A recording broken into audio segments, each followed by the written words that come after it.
Hello दोस्तों, मिर्सू academy में आप सभी का स्वागत है। आशा करता हूँ आप सभी अच्छे होंगे और बढ़िया एग्जाम की तैयारी कर रहे होंगे।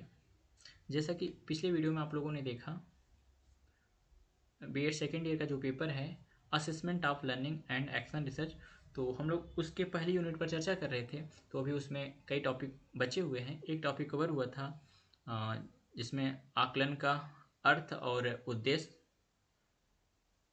और सिद्धांत हो चुके थे। आज हम लोग मापन, आकलन और मूल्यांकन के बीच संबंध देखेंगे। तो हम लोग पहले मापन, आकलन, मूल्यांकन के बीच संबंध जानने से पहले हमें मापन, आकलन और मूल्यांकन को समझना होगा। तो हम लोग एकदम सरल भाषा में यहाँ पे समझने का प्रयास करेंगे।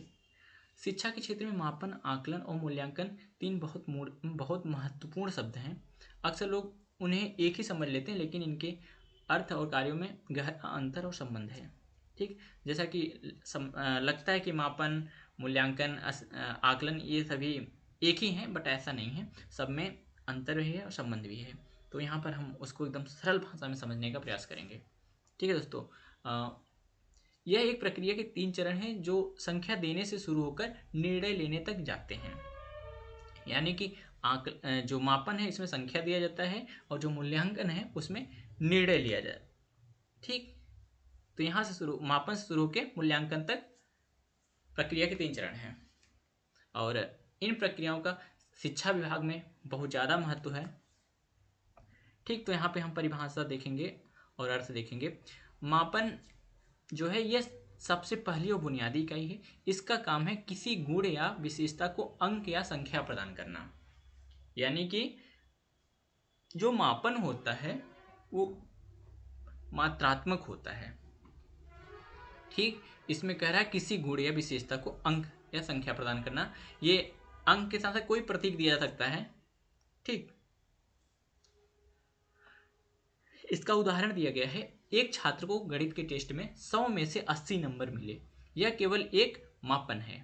यानी कि उस छात्र को गणित के टेस्ट में, यानी कि उसके जो 80 नंबर मिले हैं वो 80, अब 100 में से 80 नंबर मिले हैं, यानी कि उसकी विशेषता को यहाँ दर्शाया जा रहा है, उसको 80 नंबर में कन्वर्ट किया गया है। ठीक है दोस्तों, तो इसे आसानी से समझ पा रहे होंगे आप लोग और इसे बढ़िया से आप लोग लिख लेंगे। आकलन है दूसरा। यह मापन से व्यापक है, यानी मापन से थोड़ा बड़ा है, व्यापक है। यह जानकारी एकत्र करने और सुधार करने की एक निरंतर प्रक्रिया है। जैसा कि पिछली वीडियो में आप लोगों ने देखा, आकलन पर काफी अच्छे से चर्चा हुआ था। यह शिक्षक जो होता है वो छात्र के, ठीक है, छात्र से जानकारी इकट्ठा करता है उसका आकलन करने के लिए कि, और जानकारी इकट्ठा करके उसमें कहाँ समस्या आ रहा है उसमें सुधार करता है।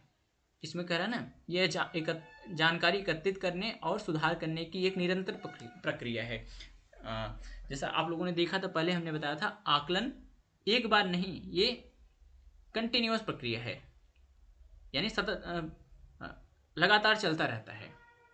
ठीक, शिक्षक जो होता है वो छात्र की समस्याओं को देखता है, ऑब्जर्व करता है और उसमें सुधार करने का प्रयास करता है। इसमें डेटा को इकट्ठा किया जाता है ताकि परफॉर्मेंस को समझा जा सके। इसका उदाहरण यहाँ है। शिक्षक यह देखता है कि छात्र ने वे 80 नंबर कैसे प्राप्त किए, उनकी ताकत क्या है और उसे कहाँ कठिनाई हो रही है। यानी कि 100 नंबर में से 80 नंबर प्राप्त किया है, तो 80 नंबर उसे कहाँ से मिले और कहाँ समस्या हुई जो उसे 20 नंबर और नहीं मिल पाए। ठीक, अगला है मूल्यांकन। यह सबसे विस्तृत और अंतिम चरण है। जो भी बताया गया था, एक प्रक्रिया के 3 चरण हैं, तो मूल्यांकन है अंतिम चरण। इसमें मापन और आकलन के आधार पर निर्णय लिया जाता है। यह बताता है कि परिणाम कितना अच्छा या कितना बुरा है। अब यहाँ पे उदाहरण दिया गया है। 80 नंबर पाने के आधार पर यह निर्णय लेना कि छात्र फर्स्ट डिवीजन पास हुआ और अगली कक्षा के लिए योग्य है, ये निर्णय लिया गया है। ठीक, 80 नंबर पाने के आधार पर निर्णय लेना कि छात्र पास हो गया है और फर्स्ट डिवीजन है और उसे अगली कक्षा में भेज दिया जाए। तो मूल्यांकन में यही होता है। आपका जब लास्ट में एग्जाम होता है एनुअल एग्जाम, तो आपका मूल्यांकन होता है। आप वहाँ पास या फेल होते हैं और अगली कक्षा में फिर प्रवेश करते हैं, या फिर फेल होते हैं तो उसी कक्षा में रहते हैं। अब तीनों के बीच संबंध देखेंगे। इन तीनों का संबंध एकीकृत है। आप इसे एक समीकरण के रूप में समझ सकते हैं। मूल्यांकन बराबर मापन प्लस मूल्य निर्धारण। यहाँ पर मापन का मतलब हो गया आपने जो नंबर प्राप्त किया, और मूल्य निर्धारण मतलब हो गया कि आपके नंबर की क्या वैल्यू है, आप पास होने लायक हैं या नहीं। अगर आप पास होते हैं तो अगले क्लास में आप जाएंगे, ये आपका मूल्यांकन हो गया। ठीक, इस संबंध को हम ऐसे भी देख सकते हैं। मापन का आधार जो होता है, मापन का आधार है, बिना मापन के हम सटीक आकलन नहीं कर सकते। बिना मापन के हम सटीक आकलन नहीं कर सकते। यानी कि बच्चे का हमने नंबर उसे मिला ही नहीं, तो हम कहाँ समझ पाएंगे कहाँ समस्या हुई, कहाँ ज़्यादा उसकी स्ट्रेंथ क्या है, उसकी वीकनेस कहाँ समझ, बिना मापन के ये नहीं कर पाएंगे। आकलन प्रक्रिया है या मापन से मिले हुए डेटा का विश्लेषण करता है। अब हमने आकलन जो किया था उसमें समझ में आया बच्चे को यहाँ पे समस्या है, यहाँ पे उसका मतलब वो पॉइंट स्ट्रांग है या ये पॉइंट वीक है। ठीक, और मूल्यांकन निष्कर्ष है, यह पूरी प्रक्रिया का अंतिम परिणाम होता है।